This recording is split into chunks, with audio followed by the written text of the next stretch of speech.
할렐루야. 사랑하는 방주가족 여러분, 오늘도 새날이 밝았습니다. 하나님 말씀으로 새 힘을 얻고 하루를 승리할 수 있기를 축원합니다. 전인 가르친 기도로 새벽기도 시작합니다. 하늘에 계신 우리 아버지여, 이름이 거룩히 여김을 받으시오며 나라 임하옵시며 뜻이 하늘에서 이루어진 것 같이 땅에서도 이루어지이다. 오늘날 우리에게 일용할 양식을 주시옵고 우리가 우리에게 죄 지은 자를 사하여 준 것 같이 우리의 죄를 사하여 주시옵고 우리를 시험에 들게 하지 마시옵고 다만 악에서 구하시옵소서. 대개 나라와 권세와 영광이 아버지께 영원히 있사옵나이다. 아멘.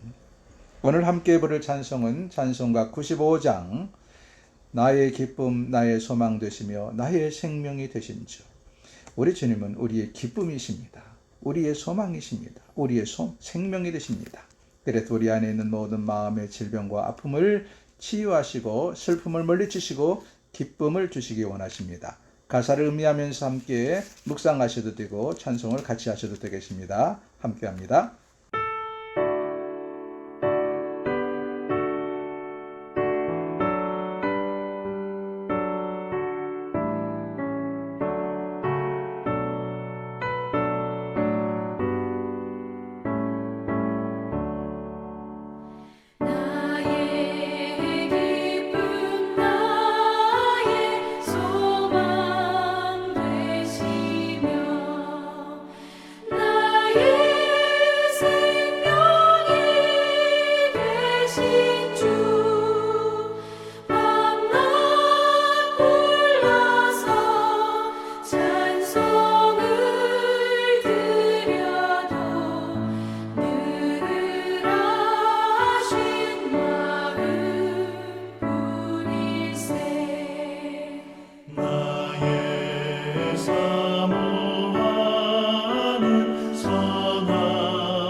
오늘 함께 볼 하나님의 말씀은 이사야 53장 4절부터 6절까지, 이사야 53장 4절부터 6절까지, 제 성경은 구약 1033쪽입니다. 1033쪽.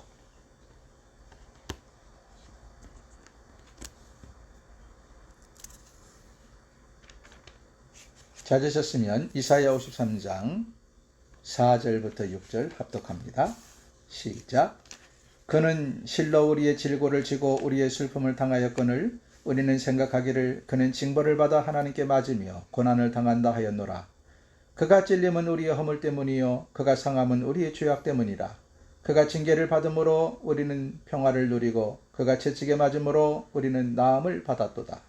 우리는 다 양 같아서 그릇 행하여 각기 제 길로 갔거늘 여호와께서는 우리 모두의 죄악을 그에게 담당시키셨도다. 아멘. 오늘은 우울증 치유라는 제목으로 함께 하나님 말씀을 생각해 보겠습니다. 우울증, 사람을 좀 슬프게 만드는 감정이죠. 사람에게는 여러 가지 감정이 있는데 크게 둘로 대별을 한다면 두 가지에 반대되는 감정이 있습니다. 하나는 긍정적인 감정, 기쁜 감정이고 하나는 슬픈 감정, 부정적인 감정들이죠. 기쁜 감정은 우리의 삶에 기쁨을 주고 활력을 주지만 슬픈 감정, 부정적인 감정은 우리를 우울하게 만들고 우리의 삶을 망가뜨립니다. 때문에 우리는 기쁜 감정을 갖도록 애써야 하고 슬픈 감정에 묶이지 않도록 힘써 노력해야 합니다. 그런데 의외로 너무 많은 분들이 슬픈 감정에 사로잡혀 쉽게 슬퍼하고 쉽게 분노하고 쉽게 울기도 하고 쉽게 불안에 떠는 것을 보게 됩니다. 물론 사람이 살다 보면 기쁜 일도 있고 슬픈 일도 있게 되는 법이지요. 그런데 기쁜 일은 오랫동안 간직하지 못하면서 슬픈 일에 대해서는 너무 오래 간직하고 거기에서 헤어나지 못한다는 것이 문제입니다. 살다 보면 뭐 그럴 수도 있지. 이렇게 대범하게 생각하는 사람은 우울증에 잘 걸리지 않아요. 그런데 조그마한 문제만 부딪혀도 왜 하필되게 이런 문제가 생겼을까? 고민하고 고심하는 사람은 우울증에 걸릴 확률이 높습니다. 오늘 또 우울증에 대해서 몇 가지로 나눠서 함께 살펴보겠습니다. 먼저 우울증 환자의 특징입니다. 우울증 환자에게는 어떤 특징이 있을까? 첫째, 외면적인 특징이 있는데요. 밖으로 드러나는 특징입니다. 언제나 쭉 늘어져 있습니다. 그리고 자세는 구부정하고 고개를 숙이고 다닙니다. 뿐만 아니라 삶에 의욕이 없어요. 그래서 사람 만나는 것도 싫어하고 어떤 일하는 것도 싫어하고 그저 늘 누워서 지내기를 좋아합니다. 그런가 하면 우울증 환자의 외면적인 특징은 잘 운다는 것입니다. 별로 울만한 이야기도 울만한 사건도 아닌데도 불구하고 혼자서 잘 울어요. 뿐만 아니라 사람들과의 관계가 좋지 못합니다. 아니, 좋지 못한 정도가 아니라 대인관계가 파괴되었다고 할 정도로 교제가 거의 이루어지지 못하는 것을 보게 됩니다. 두 번째로 내면적인 특징이 있습니다. 우울증을 앓고 있는 사람의 내면적인 특징. 무엇보다도 늘 죽음을 생각한다 하는 것입니다. 통계상 정확한 건 아니지만 자살한 사람들의 3분의 2 정도가 죽기 직전에 우울증으로 고통을 당하고 있었다는 것을 알 수 있습니다. 그러니까 자살과 우울증은 상당히 상관관계가 있다 하는 것이죠. 그런가 하면 우울증을 앓고 있는 사람은 늘 집중력이 떨어집니다. 사고 능력이 저하되어 있는 상태에서 어떤 결정을 하게 되면 집중력이 없기 때문에 큰 실수를 하는 경우들이 생기게 됩니다. 또 우울증을 앓고 있는 사람은 사소한 말에 굉장히 흥분하기도 하고 신경질을 잘 부리기도 합니다. 뿐만 아니라 자꾸 자기 스스로를 고립을 시키고 자기의 울타리 안에 스스로를 가둬두는 것을 볼 수 있어요. 그리고 미래에 대한 희망이 없기 때문에 늘 의욕이 없고 그리고 웃는 일도 없는 것이 우울증 환자의 내면적인 특징이라 할 수 있습니다. 그렇다면 우울증을 원인을 몇 가지 한번 살펴보겠습니다. 우울증의 원인. 먼저 의학적인 측면에서 볼 때 우울증의 원인이 몇 가지 있는데요. 저는 전문가는 아니고 이런 것들은 다 보고 들은 지식을 전달하는 것입니다. 의학적인 측면에서 우울증의 원인, 첫 번째는 화학적 불균형 때문입니다. 우리 몸속에는 많은 화학적인 요소들이 작용하고 또 서로 주고받는데 두뇌에 있는 정보 전달 물질이 정보를 충분히 전달해 주지 못할 때 우울증이 일어난다고 합니다. 다시 말하면 정보를 전달하는 신경 전달 물질이 충분히 전달되어지면 기분이 좋은데 어떤 화학적인 요인 때문에 그렇지 못해요. 그러면 감정이 기복이 생기고 우울증에 걸리게 된다 합니다.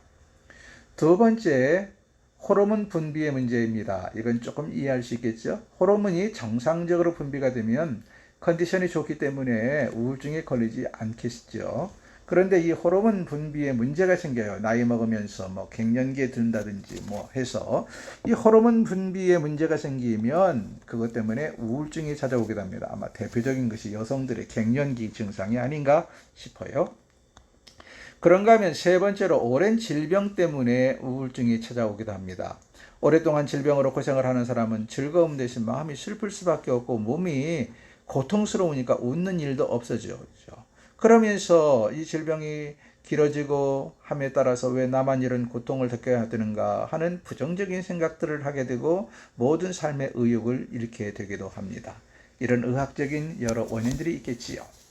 그런가 하면 심리학적으로도 우울증이 왜 생기는가 원인을 규명할 수 있는데 심리학적으로 볼 때 첫째로 과거에 받은 상처입니다.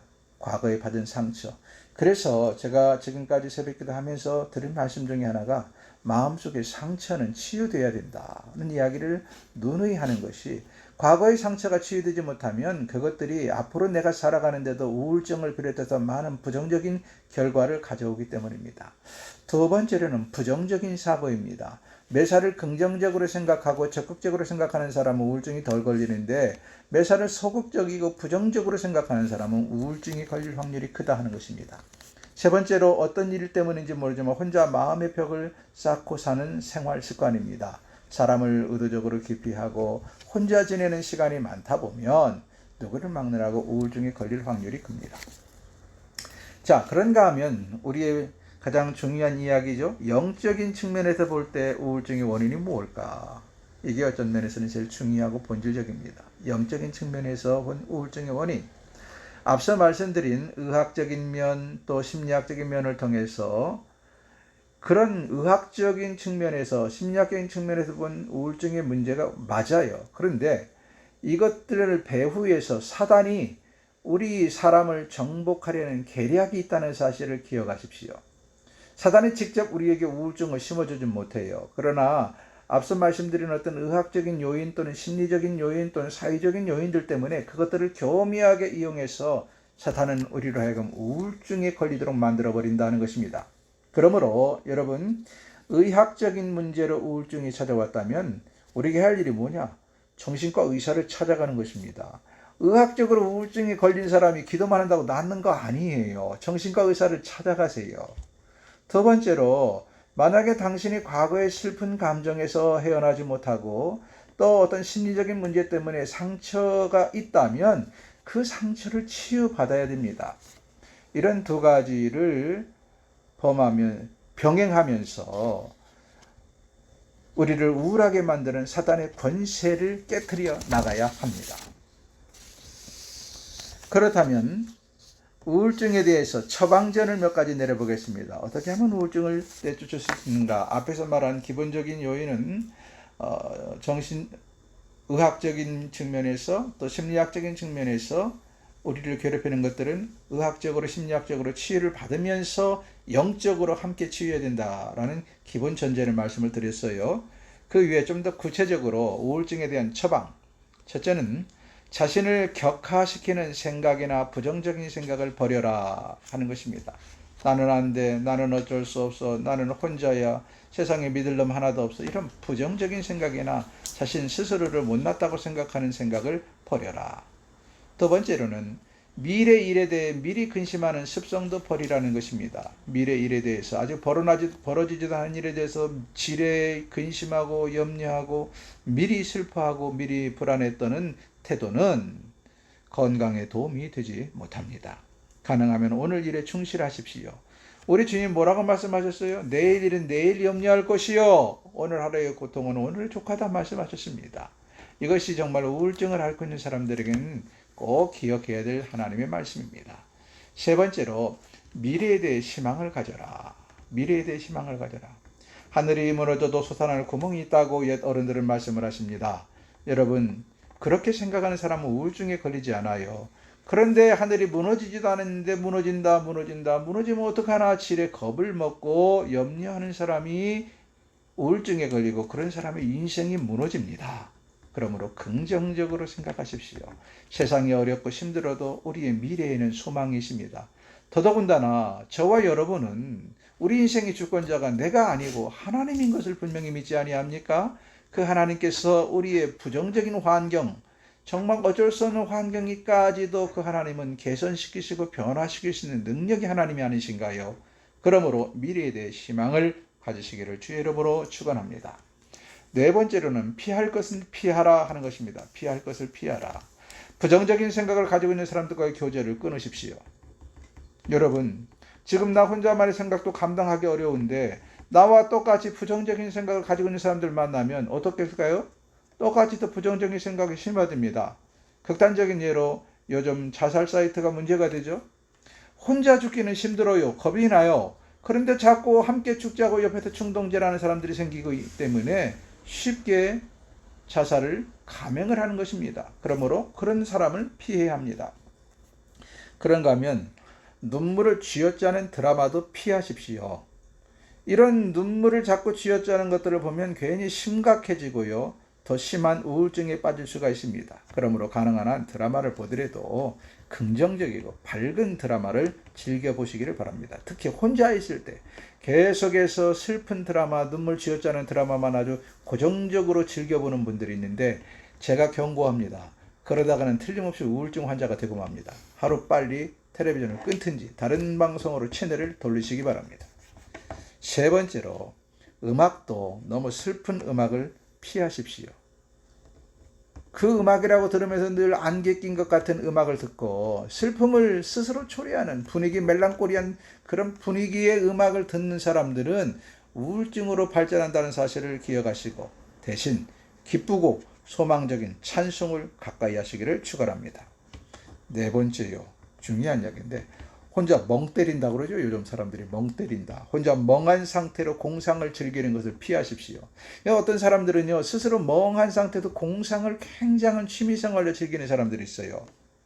이런 것을 피해야 됩니다. 왜냐하면 우울증은 생각의 꼬리를 물고 또 다른 생각이 들어오기 때문에 발생하는 것입니다. 때문에 가능하면 혼자서 공상하는 시간을 버리시기를 부탁을 드립니다.